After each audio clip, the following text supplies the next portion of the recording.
your weekly horoscope with Jerry and Matt.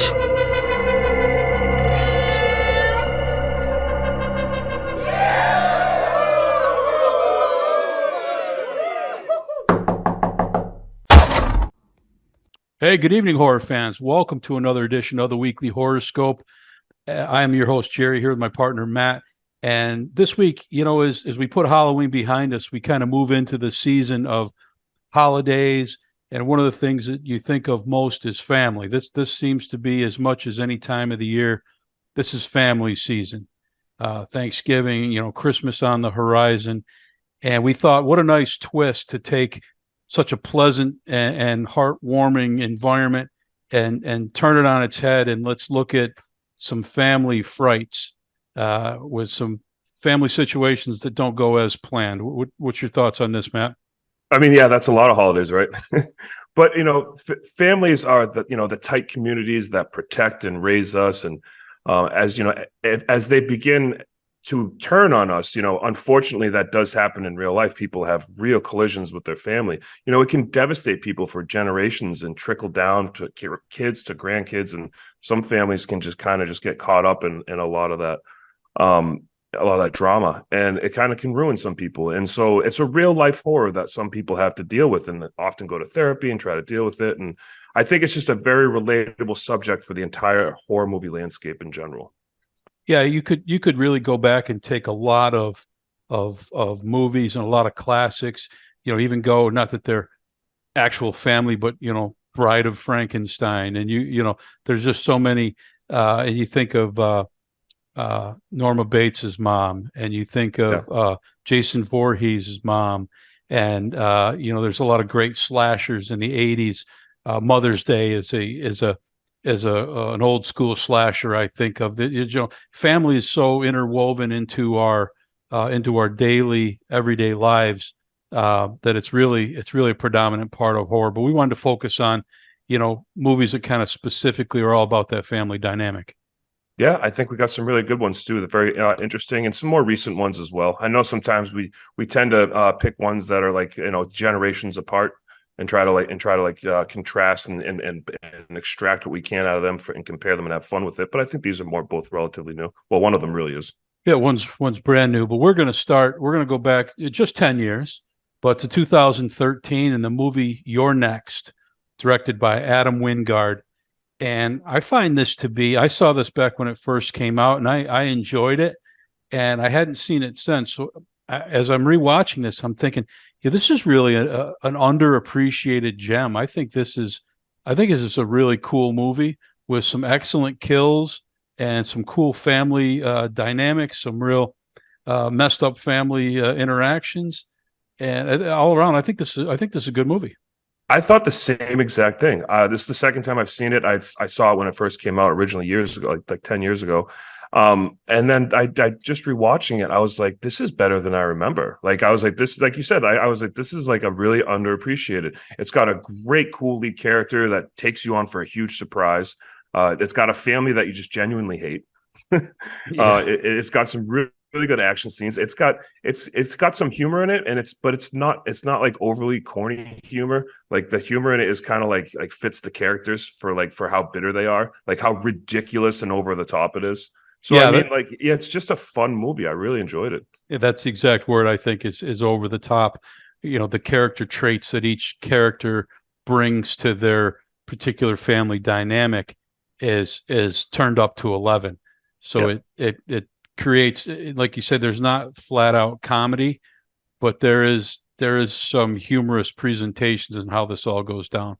Yeah, when they're arguing. Yeah, like they're being hunted, and they're still bickering as a family. And it's like, this family is so annoying that even if they were being hunted by a killer, they'd still bicker. Yeah, it's kind of hits it right on the head. So you wonder, at least I did. I always find myself wondering, who's the good character?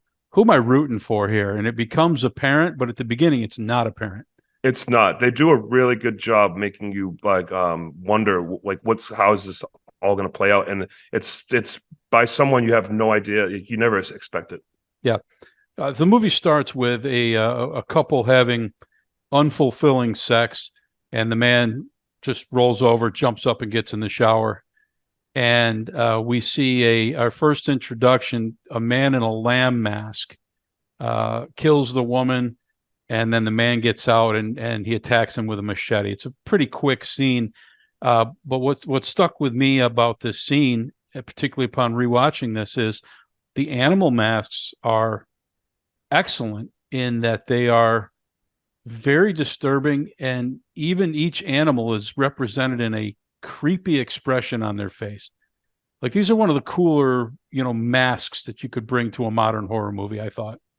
Yeah, I agree with that. Oftentimes when they try to use those like stereotypical like cheesy masks, but try to make the cheesy masks frightening in the fact that they're cheesy, I think sometimes that can kind of fall flat, but I think it really works in this movie. Yeah, we cut then to our main characters, our family. It's Paul and Aubrey are the mother and father of this family, and they're arriving at a large Tudor style country home, beautiful home. And the mother was in Chopping Mall, by the way. Oh, is that right? Excellent tidbit. Yeah. They're having family in to celebrate their anniversary, and they seem a little odd. Aubrey hears a noise upstairs, and Paul goes up to investigate. But before he can fully investigate, his son Crispin and his girlfriend Erin arrive, and it kind of interrupts his process of searching. And they go down and get together and do their introductions, etc. For the first half of this movie, I thought his name was Christian. I was like, oh, they're saying Crispin. yeah, Crispin. Yeah. The next day, another son, Drake, and his wife Kelly show up, and they immediately prove to just be both douches. You immediately can't stand them. You're iffy on Crispin and Erin.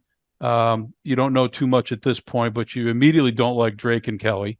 Yeah, they're immediately awful. You can just tell he's like the older, jerk brother. Yep. And then daughter Amy, her boyfriend Tariq, and a son Felix, and his somewhat goth girlfriend Z all show up. And and this is at the point where I'm like, okay, I got to figure out who of this mess that you really like. And the only people so far who haven't really done anything to be off-putting is probably Tariq and Erin. Everybody else is like a little bit, annoying right off the bat. Yeah, I agree. At the family dinner, they sit down for a nice dinner, and immediately there's tons of fighting. There's animosity among the siblings. They're making smart-ass remarks to each other. You can just see this is not a close family. They may each have good relationship with their parents. You don't know, but they can't stand each other for the most part. Yeah, it's a good trope. I think it's done really well. The wealthy family that has it all, and they just can't get along. They're all just somehow throughout being raised with all this money, they were raised terribly. Yeah. And the dad does nothing at the table to really qualm any of this. You could tell. He's just kind of, it just is what it is. Right. Yeah. He lets it go, and there's more whining about it than anything to bring anybody together. When they were younger, he was too busy with business to really care, and now he's older. Yeah, it kind of has that feel to it. Yeah. Yep, that's that standard trope, like you said. Yep. Tariq, one of the people who was kind of an innocent bystander here, he's Amy's boyfriend, and comes to this dinner, and he's keeping his mouth shut. He doesn't know what to. Actually, one of the brothers is he's a documentary filmmaker, and he's getting grilled why he doesn't make commercials, because according to this brother, the commercial is where all the high art is existing in film nowadays. Yeah, he's kind of just laying in. He's kind of just ribbing him, right? Yeah. But it's awful. You don't do that when you first meet someone. You know what I mean? Like it's just. In the middle of all this mess, Tariq sees something outside, and he stands up and he goes and he looks out the window, and he gets a crossbow bolt right into the middle of his forehead. And I thought the scene was pretty cool, because he gets up and he stands, and we hear the thwack, but he doesn't fall right away. He's kind of just standing there, and no one realizes what's going on. They're continuing their bickering. They're fighting. Yeah. Well, he's standing there for, it seemed like 30 seconds, but it's probably a good 10 seconds before somebody actually screams and realizes what's going on, and he drops. Yeah, and it's good camera. It's good camera play too, because I thought this movie was very well. The direction and the camera work was good, because you see him in the background walking like zombie like, and and they're just fighting, Yeah. and then all of a sudden like it slowly like pans up, and you see his head. It was done well. When they realize what's going on, more crossbow shots are coming through the window. Drake gets shot in the back, and it basically devolves into chaos. Everybody's hitting the floor. They're screaming, stuff smashing. The bolts keep flying through the windows, breaking pictures on the wall, and it's kind of just a mess. And It's everyone, fun. They want to argue about who can go outside, and Drake says he's like, I'm the fastest, but I have an arrow in my back. Like, even as he's shot and in pain, he's bragging about how he's the fastest. yeah, And he calls his brother fat. He's like, you're too fat to be the fastest. Then the sister she's crying, and yes, she's like, I can run a mile in 23 minutes, which is horrible, by the way. But like, right, yeah, Amy, nobody ever gives me a chance. I'm the fastest runner. So it's just ridiculous. Their it's cell ridiculous. phones are blocked. They have no communication with the outside world, and they're just bickering like obnoxious idiots. Yeah. And they decide, because nobody ever gives Amy a chance, Amy's going to go for a car, and she gets a running start across the room, and they're gonna have the doors swung open so she can just shoot right out. And she does this, and there's a wire across the outside of the door and goes right through her throat. And they haul her right back inside, and she dies bleeding in front of everybody. Yeah, it's a pretty gnarly scene. I did not. I don't like. I there was parts of this movie I didn't remember, and I didn't remember that part. Yeah, It caught me off guard. It was a good scene, and it was a good trap. It was some of this movie has like some Home Alone style traps brought into play, which was kind of cool. I wrote the same thing in my notes. Did you really? Yeah. Yeah. Well, there's a scene later on. We're watching it, and my wife goes, "This is like bloody Home Alone," and I'm like, "Exactly, yeah." When he steps through the window, and his feet go on the nails, I was like, oh, it's the old classic Home Alone trick. Yeah. Yeah. You got marved. Aubrey, the mother, is now distraught over watching her daughter die in front of her, and she goes upstairs to lie in bed and cry. Basically, she seems to be, I don't know if she has health issues or what, but she is a very weak, She very does. whiny character. On the way to the house in the beginning, Aaron's like asking, like, is there going to be alcohol? And Crispin's like, no, my mom's on medication. And she's like, okay, can we stop and get some? And he's probably like, yeah, that's probably a good idea. So like, yeah, she's on medication. There's something going on with her. Yeah. But she's just kind of snivelly, whiny. She's And not helping. I'm not suggesting it wouldn't be traumatic what she just saw, but she was that way before. Right.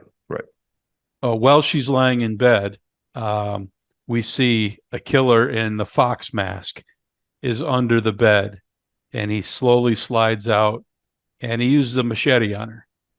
And then he writes, "You're next," on the wall.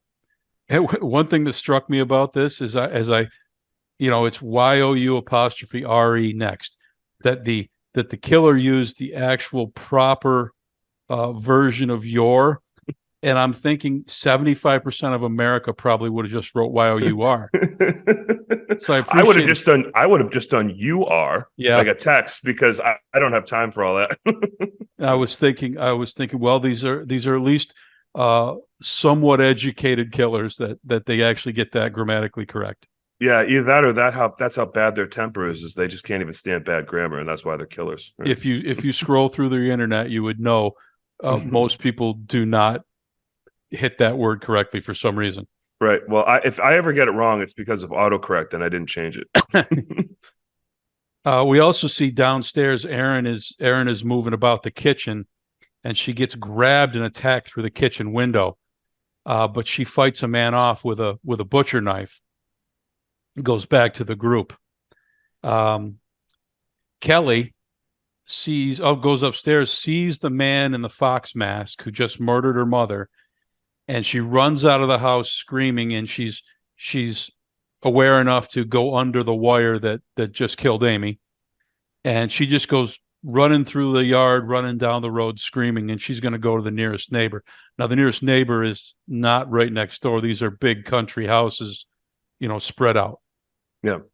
But she gets to the nearest neighbor, and we discover it is the dead couple from the opening scene.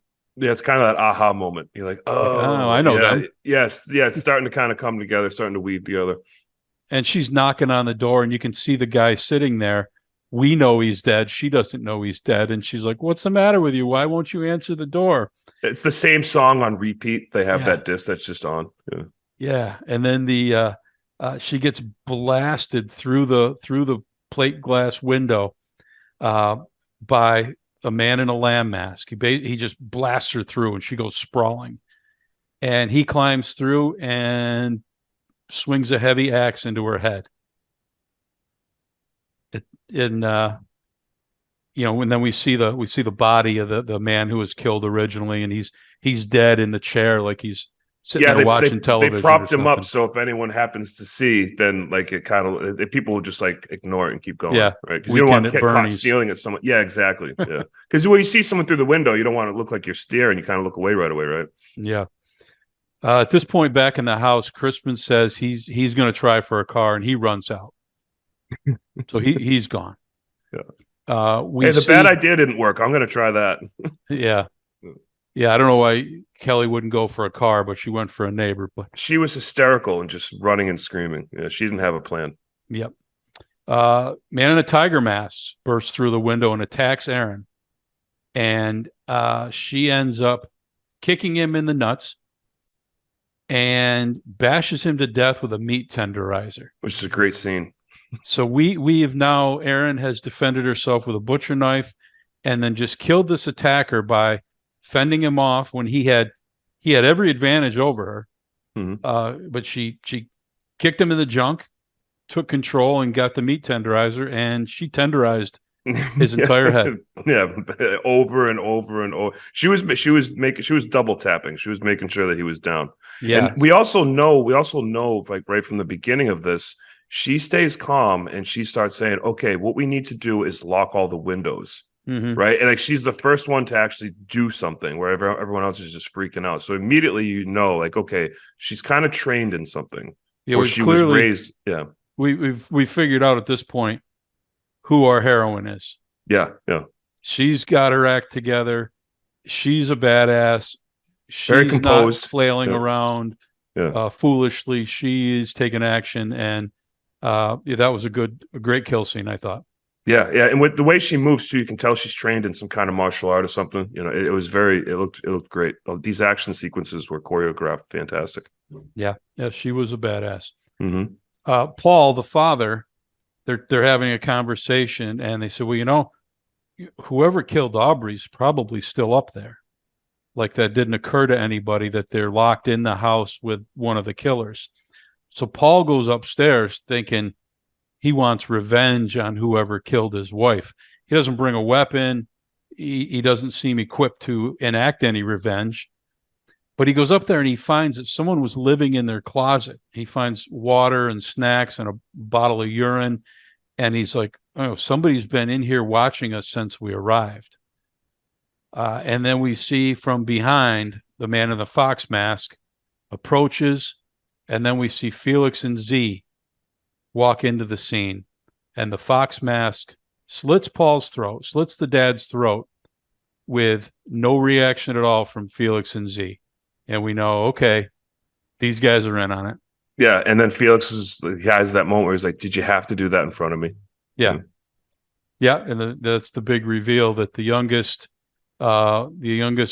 he's in charge. Yeah. And his girlfriend are part of this awful attack.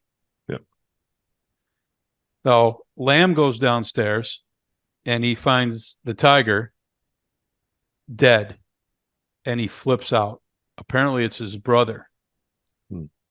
And he hears Aaron hiding in the basement and goes at the door with an axe. When they were in the military, they reveal. So these guys were like special ops, maybe not special ops, but they were in the military together. Yeah. And they were mercenaries for hire. Obviously, because they signed up for this job. he's axing through the door, and Aaron looks to be in trouble. And just then, Drake, who is a druggie and had drugged himself because of the pain of the arrow. Yeah, he's taking Vicodin. He's even taken in the beginning of the movie. Yeah. Yeah. He comes to and staggers out, interrupting this interaction at the door, which distracts the lamb with the axe. And he turns to Drake, and this gives Aaron a chance to burst out through the broken door. And she buries a screwdriver right in the middle of his back, causing him to run off.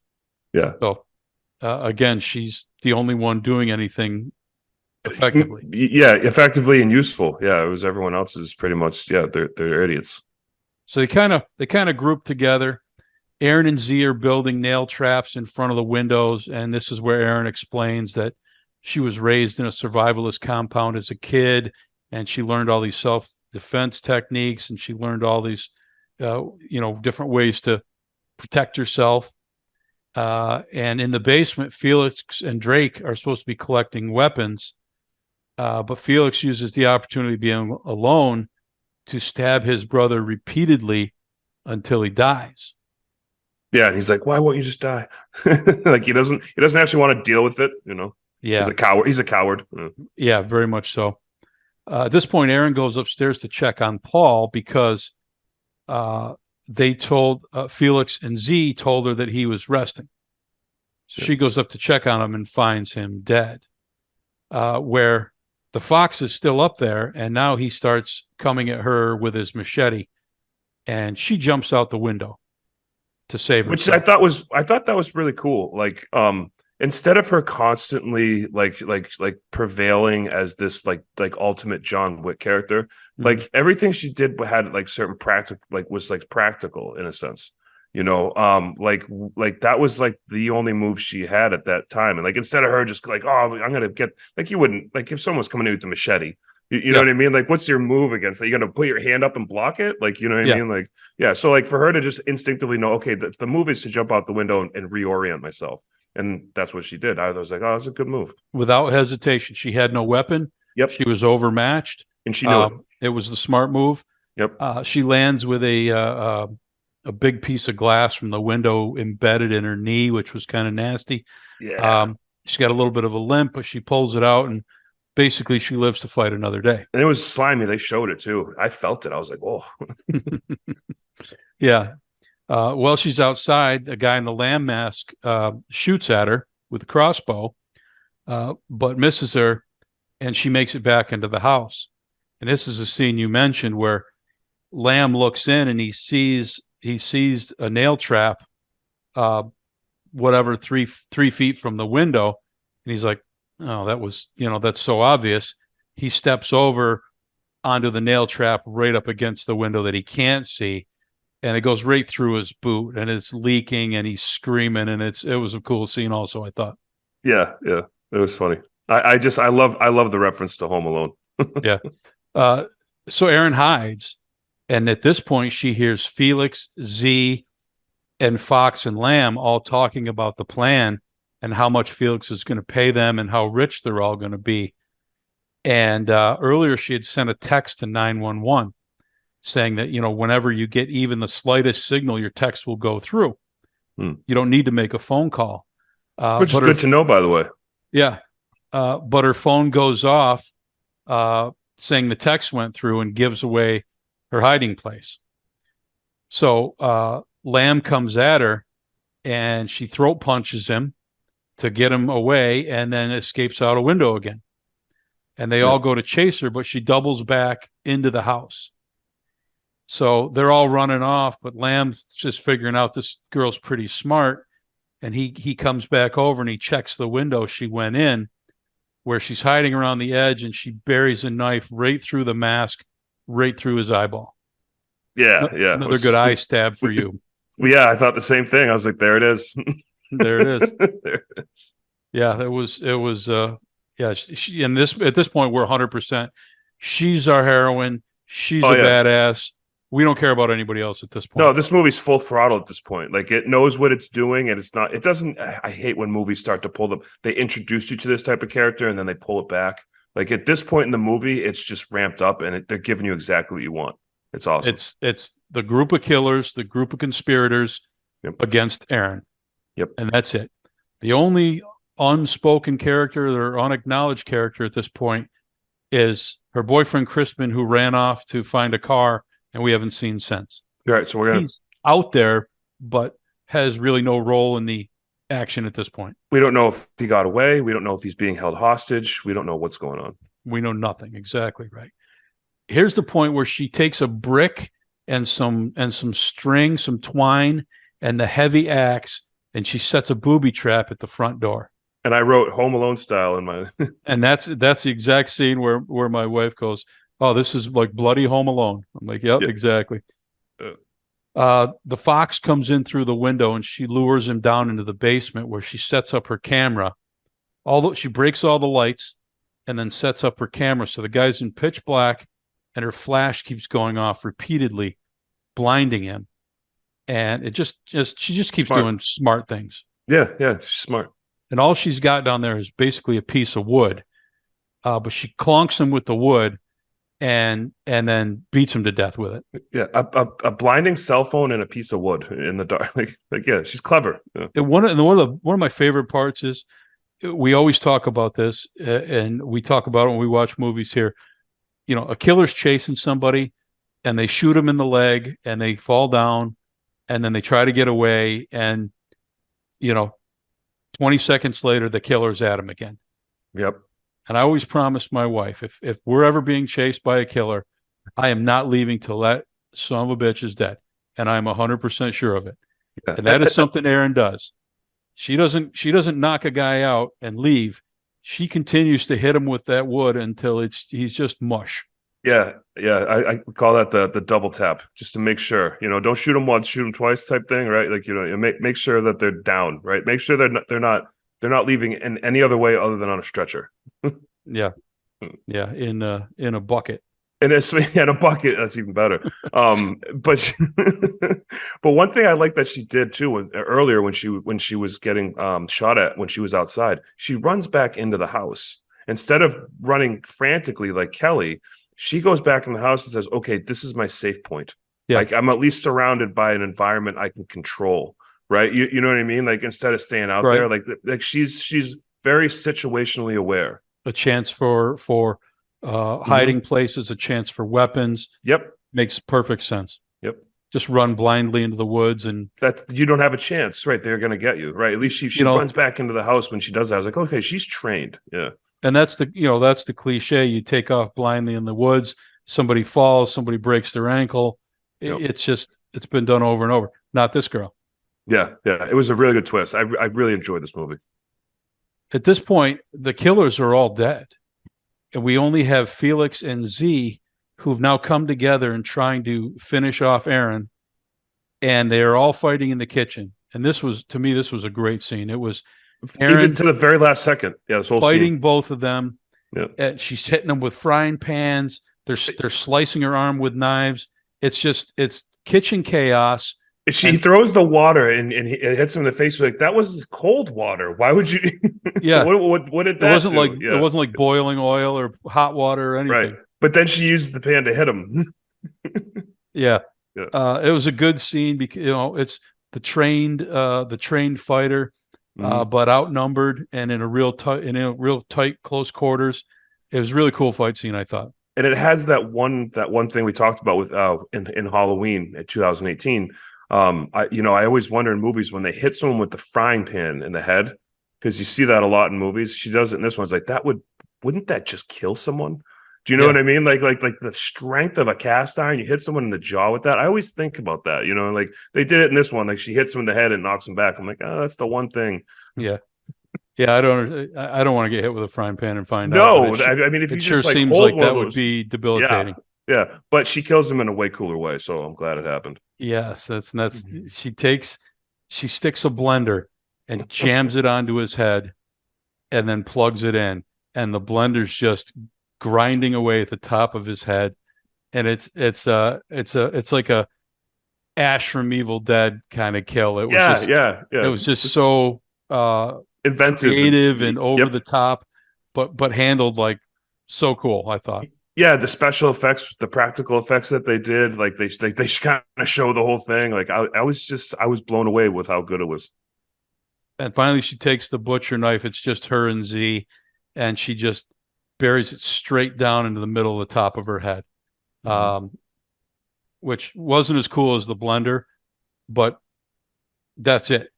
But Everybody's gone. it's also the fact that she has them both on left and right side. And Yeah. then when the camera pans back, you just kind of see all three of their dead, like their bloody bodies. Two of them are dead, and she's in the middle. Like the way they just composed that entire scene, I thought was done really well.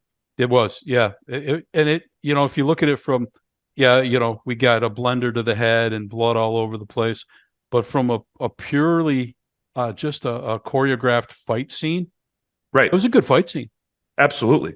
I mean, it's up there with John Wick stuff, like the choreography. Yeah. Not in any action movie, let alone a horror movie. It was just a really good fight scene. Absolutely.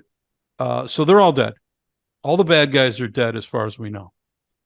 Felix's cell phone rings, and she answers it and doesn't say a word.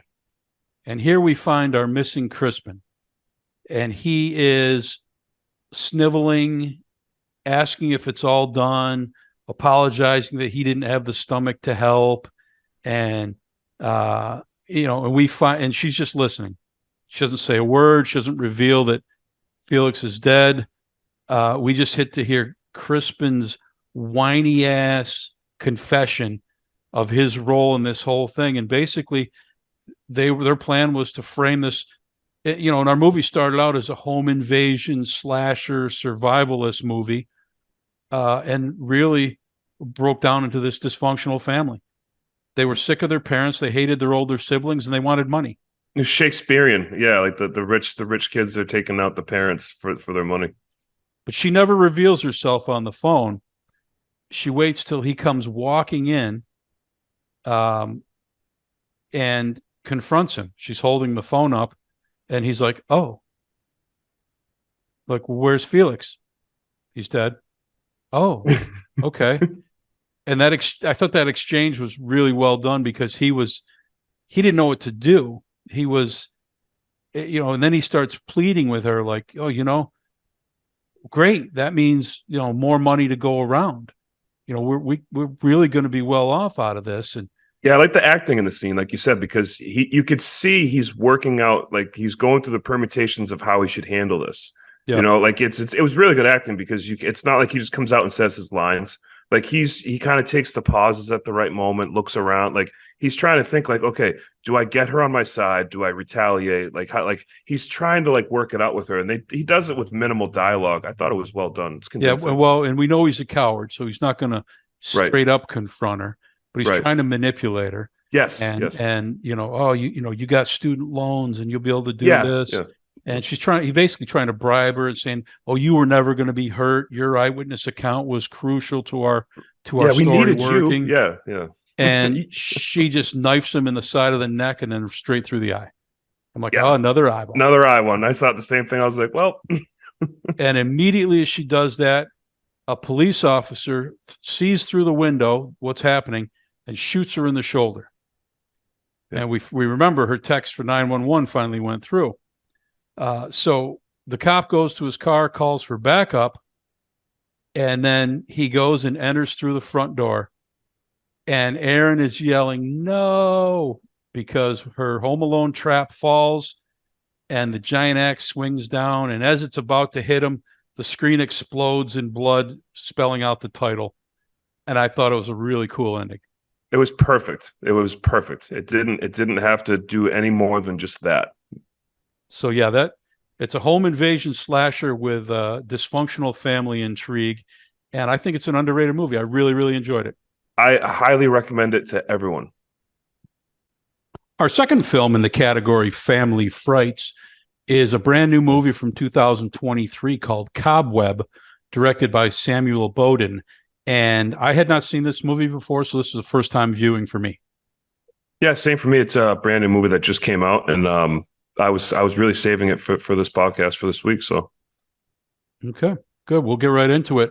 Our movie is about Peter, who's a young boy who hears noises inside the walls in his room. And he knocks, and something knocks back and kind of sets him off. He wakes up his parents. They tell him it's just a dream. It's just his imagination. They really kind of blow him off. It's that kind of stereotypical, nobody believes the kid type of thing. The mom goes to the wall and knocks, and we don't hear anything. Yeah, he's very shy. He's kind of bullied at school. They kind of play that off right away in the movie. So like they're kind of like introducing it like, is he really like that? Is he skittish and just has nightmares and he's afraid of things? And the parents are kind of playing into that, and they're kind of making it seem like, hey man, everything's, life's fine. You're overstimulated with your imagination. Yeah. Now we heard the knockback, but that could be us hearing his imagination. We don't know at this point. And I'll say something really interesting about this movie, is that from the outside of the house, they show the shot of the house multiple times throughout the movie. And it looks like this rundown, shanty little teeny house. Nothing too big, maybe like a 2-story. But every time we're inside the house seems huge. Right? This house seems like there's hallways, all these doors, and this big kitchen and big living room. And it just seems like this big house. And it almost kind of makes you wonder, I think, when I'm watching the movie, like, is this all in his mind? How much of this is in his head? Because there's there's like a contrast of the shots from the outside and then how the house seems to him when he's on the inside. It's dark, it's gloomy, it's big, it's haunted mansion looking. And I thought that was really interesting that they kind of did that. It seemed like they did that on purpose. Gotcha. Yeah. And it's also, for one of the first things I noted was the yard is filled with pumpkins. It's like the side yard. They have they're like growing pumpkins, but they're completely anti-Halloween family. And they call it their garden. Yeah, and the pumpkins appear to be like rotting, and it just gives off this sense of decay. This is actually also a Halloween movie because the Halloween theme is central to the action here. It's a good Halloween movie. I think it might become a regular watch in my house this time of year. We'll see. As you mentioned, Peter is a loner. He's picked on. He's bullied at school. He gets a new substitute teacher, Miss Devine, who kind of takes a shine to him and worries about him. Peter asks his parents about trick-or-treating. It's coming up, and he wants to go trick-or-treating. And they tell him that he can't because there was a girl who, a few years ago, before Peter was born, went missing on a Halloween, and it's unsafe. And his dad is Homelander, by the way, which is with awesome. Dark hair. It took me a minute. I'm like, I know the face, I know the voice, but with dark hair, it was really weird. Yeah. One thing I noted is his parents, to me, are overprotective and distant at the same time. The kind of, usually you see one or you see the other, but they're completely over him and controlling him and overprotective of him, and but then they are emotionally distant from any real relationship with him. It seems it's almost like he's a prisoner. The dad's the warden, and she's like the jailer. She has the keys, right? She walks around locking everything up, and she seems really nervous and afraid of something this whole movie. Yeah, she's very skittish for sure. And we see, her psyche turns and topples a little bit as the movie goes on. Mm-hmm. That night, the wall is talking to him and calls him by name. And he yells. And his dad comes in and tells him it's just rats in the wall. And again, we heard it say his name and we heard it talk. We know it's not rats. It's like a little girl's voice. Yeah. Yeah. And they're playing it off. Hey, come on, let's get some rat poison. We'll take care of it. And they're sprinkling out the rat poison, and the father notes how it smells like cinnamon. Yeah, and he says, not all sweet things are what they seem. He says it real sinister, like. Yeah, he's very creepy. Every sentence he utters has like a creepiness to it. Yeah, he has. It's kind of like I can't separate myself from the Homelander character with this actor Anthony Starr. So like. You just know, like, if you watch that show, The Boys, like he just has, like, even when he's smiling, he's on the verge of snapping. Yeah. And he kind of brings that to this character, which I have no problem with, by the way. Yeah, it was a very similar approach to at least his mental approach to the character for sure. Mm-hmm. The next day at school, sorry, Peter draws a picture. They're doing Halloween pictures, and he draws a picture of himself in bed with like a text bubble saying "Help me." And so the worried teacher goes to visit his home, and the mother answers the door and says, "Oh, he has an active imagination. It's nothing," and shuts the door in her face. And of all of the unrealistic things in this movie, that was the most unrealistic. A substitute teacher showing up to someone's house because they were concerned about the child. Yeah, I mean, Like, of all the monsters and stuff in this movie, I was like, wait a second. you might place a call to CPS, but yeah, right. This woman keeps coming to the house. She's persistent. Yeah, very much. So the mom confronts Peter, and she's like, why are you asking for help? And he kind of under his breath says, "It's not me asking for help, it's her." And I thought that was a good line. And it was kind of like, he said it very quietly and tucked away. She's like, "What did you say?" And he's like, "Nothing." It's just a painting. Yeah. And meanwhile, he's got a scar under his chin from being bullied, and she's not asking about that. Yeah. You know what I mean? It's good. They put that right in the shot. Big, huge, like nasty, gnarly, like fresh mark. And she's like, "What's this painting?" Yeah. It doesn't care about the being bullied. And that back to what I said with the the distance from him in any true emotional parenting sense. Yeah. That night, the girl on the wall talks to Peter, and they actually become friendly. And to me, this is almost like a let me in relationship, because Peter's in that same boat where he's susceptible to being lured into this friendship because he has no one. That's a great comparison of these two movies. That's a good catch. He's an easy target. He's got so few friends or support system in this world, and she wants to be nice to him and be his friend. Heck yeah, he's going to take it. Yeah, of course. I mean, he's lonely, like you said, in his own world, and here comes this. It's like a fairy tale, right? Yeah. Here comes this fairy-esque like type person who's just whispering quietly to him. It's very gentle, and I'm here for you. It's a kind voice, and if you look back, it's like, when was the last time you heard one? Maybe from his teacher now and again, but she's not there with him at night. Yeah, exactly. Yeah, he doesn't even want to go to recess. The next day at school, Peter makes a really cool pumpkin. They're doing pumpkins in class, and of course he grew up with pumpkins all over for some reason. But after class, the bully pushes him down and smashes his pumpkin, and he's upset. And that night he talks to the girl on the wall about it, and she tells him, and again, this is almost exactly like a scene in Let Me In, where she's saying, "You got to fight back." Yeah. Now I'm putting it together. Now you're right. Yeah.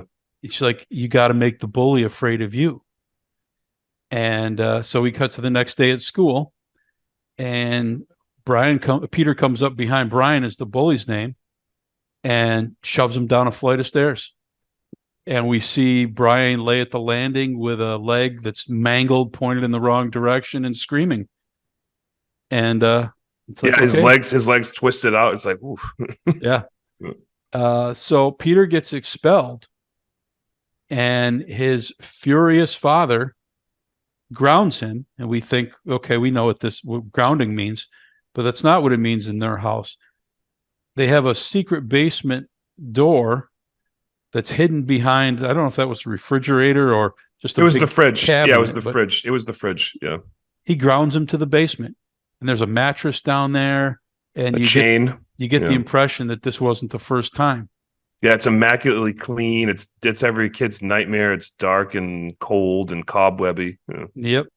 So he gets sent down to the basement, and then they put the fridge back, blocking the door. Well, Miss Devine comes to check on Peter again, and the parents invite her in. And the dad is very intimidating. He says stuff very edgy, like very holding a hammer, threatening. He's holding the hammer, and he doesn't come out and threaten, but it's implied. Yeah. And it's a very like nervous, edge of your seat kind of scene. Well, I mean, if someone knocks on your door and you're hammering something, you put the hammer down, you go answer the door, right? Yeah. When you Yep. go, when you're holding a hammer, when someone like comes to your door and you continue to hold it when they come in, it's like, you're like, hey man, what's going on? You know what I mean? Like that's, yeah. Yeah. Particularly in this dynamic where she's really an outsider and she's prying into their family business, really. Yep. The mother actually ends up flipping out on her, and just she goes berserk, and we kind of see her melt down for the first time. Mm. And so Miss Devine leaves, but she knows something is wrong. This family is something's going on. She feels for It's a Peter. gut feeling. Yeah. The parents finally let Peter out at the end of his term of punishment. Dad tells him he loves him and he's proud of him. Yeah. Yeah, he's so weird. That's a good way to torture someone is to torture them and then tell them you're proud of them and you love them. It's like, wait, you get them now you're messing with their head, you know? Yeah. Well, you can see this kid has had psychological torture put on him his whole life, from what we can tell. Mm-hmm. So he's finally out, and the girl in the wall tells him to be careful. Your parents are not what they seem. And then she tells him that she is his sister and that she needs his help to escape, and tells him that they are the ones that killed the girl on Halloween because she tried to ask for help, and they killed the girl and buried her out back. And she tells him where to dig. You don't believe me? Dig right here and you'll find it. Yeah. And so Peter's out back digging, and sure enough, he finds a skull, and he's about to get caught. And that was a pretty tense scene where he's trying to cover it up before he gets caught. He ends up not getting caught, but he has a pumpkin in his hand. Yeah. Yeah. And that night he has terrible dreams of his parents as demons, and it's just really, really messing with him. Yeah, it was a pretty cool scene. It's kind of like very much like like the Nun type scene, a Conjuring style scare. Yeah. The next day he calls Miss Devine. She had on one of his papers, she had snuck her phone number on there so that he had it. And he calls her and asks for help, but the mom catches him and throws him into his room, where she sees the hole in the wallpaper where he'd been communicating into the wall. And she freaks out again and wants to know what the voice told him. And she's going, like, she starts to go into panic mode, almost like she's like more worried about what's going to happen than what he did, Right. Like she's like touching the wall. She's like, oh my God. And she says, whatever happens to you is your fault. And she's like, wait till your father gets home, and slams the door. She just wants to be left alone. And the kid, like Peter's like, what the? Yeah. To me, her reaction was like a guilty person that got caught at something. Yeah, that's a good way to put it. Yeah. And so we cut to the bully Brian and his older cousins, and they want revenge on Peter for hurting Brian. And we see them drive by the house, and they're scouting it, and they want to get their revenge that night for Halloween. Mm-hmm. Trick-or-treaters knock on the door, and the mom goes to the door and screams at him like she's completely unhinged. They don't do trick-or-treating. The light's not on. She tells them to get away. Sits back down at the dinner table, and they're having this conversation, and the father asks about the soup. It tastes a little different. And the mother's like, same recipe. I did everything the same. He's like, no, it's good. It's delicious. Don't get me wrong. It just something tastes a little different. And she's like, no, I don't notice it. And father looks over and sees that Peter hasn't eaten a bite. And then he smells it, and he says, I smell cinnamon. Mm-hmm. And we cut back to the rat poison at the beginning. Yep. And we know Peter poisoned his parents. Yeah, and it's funny that it's another part of the emotional distance of the family is they're not even paying attention to the fact that he's not eating. They don't even care. Nope, not until like you would notice your kid's not eating the first bite. Like, I mean, I have a son. Like, if he's not eating with me, I'm like, what's going on, man? Like, I've already taken 3 bites. You know what I mean? Like, you pay attention to your kids like that. You pay attention to them unfolding their napkin. You know what I mean? Like. And yeah, they're like halfway done. They're done with their food, and they haven't even paid attention to him. Yeah. The father gets up like he's going to do something, but He then vomits black. I don't know why it was black, but it was cool. It looked like tar. He vomits black all over the table, and he drops to the floor. And the mother gets up and she starts chasing Peter with a knife. But as she gets to the steps, he's going up, and she falls on the steps, and she gets sick on the steps, and she's still like trying to get to him, and he kicks her, and she goes down the steps and hits the bottom with a crunch. And on the fall, she ended up sticking herself with the knife. And so Peter goes down and he gets her keys. And I know sometimes I'm ridiculous with how I am with movies, but she just threw up from food poisoning, like hurled her brains out, fell down a flight of steps, and got stabbed in the stomach. But she speaks perfectly fine. she goes, Peter, and she like whispers to him, and I'm like, wait a second, I've thrown up before. Yeah. I mean, she threw up, fell down the steps, and stabbed herself in the stomach, and she's like speaking eloquently to him. I'm like, no. He grabs the keys, and her dying words to him warn him. She says, do not let her out. Yeah, very eloquent. I'm just like, oh, okay. So Peter goes in their room, and he moves this large grandfather clock that was blocking, kind of like the refrigerator was blocking the basement access. And there's this little door with a lock on it. And he unlocks the small door, and the voice coming out of it turns into a scratchy, cackling laugh, like an evil laugh, like an evil old woman. Like an evil witch. Yeah, that's what I had. Yeah. And it's like, okay, I guess for all the oddity of the parents, maybe you should have listened and not let her out. Yeah, so it's kind of like the whole movie, they're the bad guys, and then they flip it real quick. It has, it's kind of like Barbarian, how it switches each act. Each act is completely different. Like this movie, each act is different. It's pretty cool. I made that exact note. It was very Barbarian-like in that it kept changing. Yeah. The bullies show up, and they come into the house, and they start breaking stuff. And we see one get just snatched under a piano, and just a spray of blood. Yeah, fans out. It's like I was like, well, wait a second, what was that kill? It was. Did she rip his body open like that, and the blood sprayed out? That's how I imagined it. It was. It looked like the expulsion of a giant lawnmower. Just a spray. That's a great way to put it. And it was like, okay, we don't know what happened, but this creature that he just let out is not to be trifled with. Yeah. And we see her, and this is probably my favorite part of the movie, the way she moves. She crawls on the walls and on the ceiling, very insect-like, very spider-like, and all you can see is just her long hair hanging wherever she goes. Yeah, and there's that one scene when with one of the cousins, the bullies, is hitting the piano, and if you catch the glimpse, you can see her. It's a very Mike Flanagan-like.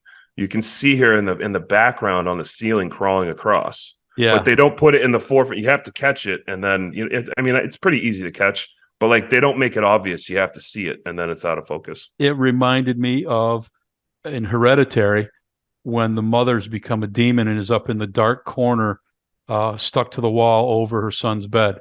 Yeah, and she moves quietly along the wall. That's what that's reminded right. me of. That's right. Yeah, that's a good movie too. That's a great movie. So one by one, all the bullies are just get killed and get slaughtered, and she locks Peter in where she was locked. And it's like, okay, well, now what's going to happen? But of course, Miss Devine shows up, and no car or anything. By the way, she just kind of doubles it across the street. Yeah, I was like, where did she come from? Like, yeah, she must park a mile away just to get her steps in. Yeah. Her leg gets slashed by the girl, and I alternated when I was making notes between calling her the girl and the creature, because she's just a girl, but she's creature-like. I just put the sister the whole time. There you go. She breaks Peter out through the wall in his room. Now he's kind of snuck into where she was talking to him through the wall, and Miss Devine smashes the wall. And I found myself wondering at this point if, when you see what this girl did to the bullies, there's no way in hell she couldn't have came through that wall. It doesn't even make sense that that wall held her in.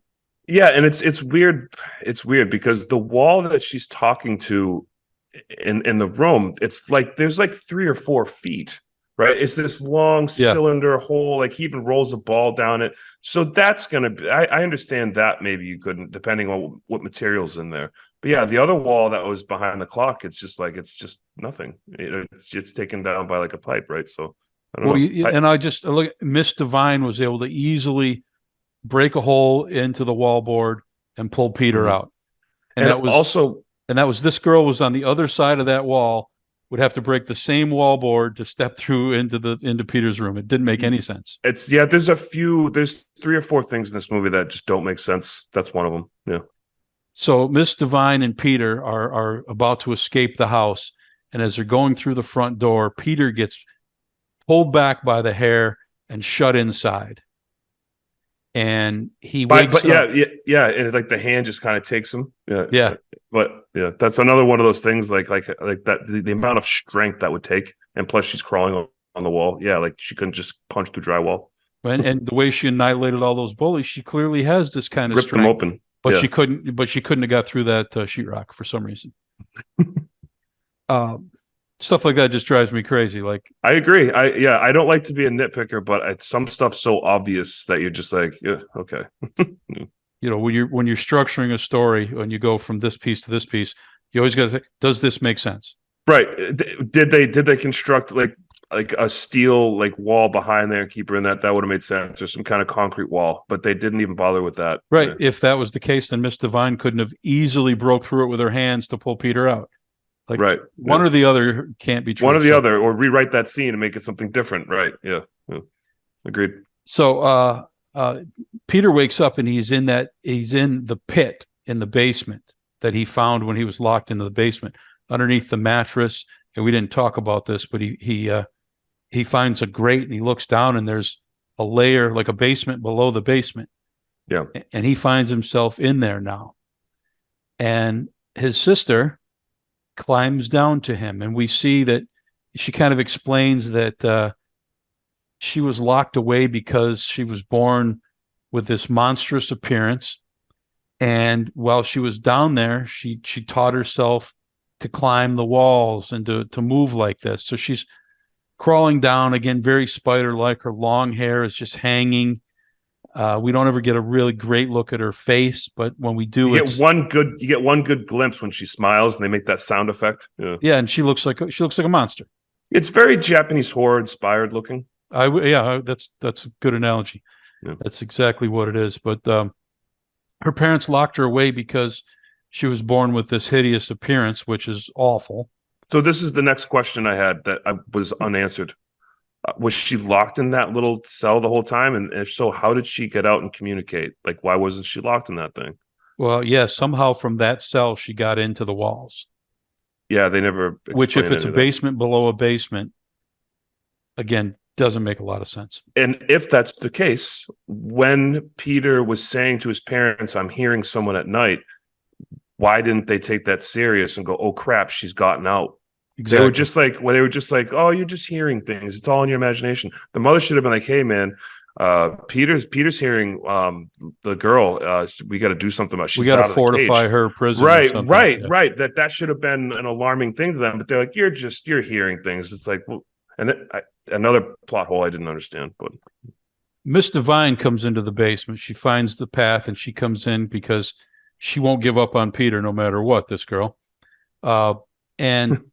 The girl, the sister turns to attack her, but Peter grabs a hold of her long hair and in a reverse Rapunzel holds her back and manages to climb up by pulling her hair. And it makes her like stretch all the way back. Keeps her away from Miss Divine. And they manage to pull her back into the hole and get the grate locked and shut. And she warns Peter that you'll never be free of me. I will always haunt you. Yeah, we're family. Yeah. And then there's a shot of Peter sleeping at some future time, and basically she's hovering over him. Yeah. and that's the end of the movie. And that's it. Yeah. Yeah. And it makes you wonder, like she's just gonna stay there with him forever, or is that some kind of is it an allegory to family trauma and how it stays with you forever? It was kind of interesting. I thought, I took it as more of a mental haunting than she was actually physically there. Like what he saw and what he experienced, he'll never be free of. Same with me. That's how I thought of it. Yeah. But this movie definitely represents our frightening family with awful family dynamics here. I did find this movie, my opinion, it was derivative in a lot of ways from other movies, and kind of cobbed together.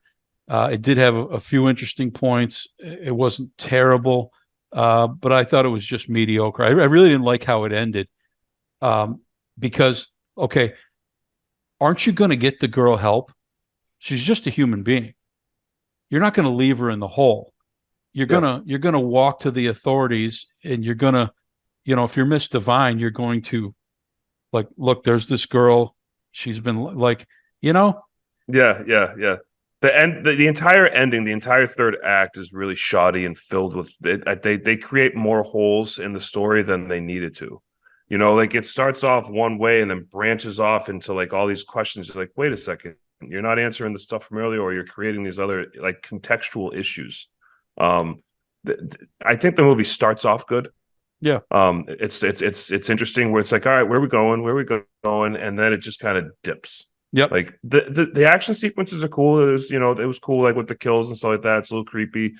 But yeah, contextually with the logic, I think the movie I think it goes down like two full notches. Yeah, I agree. It was interesting to me when it was suspenseful, and you didn't know where it was going.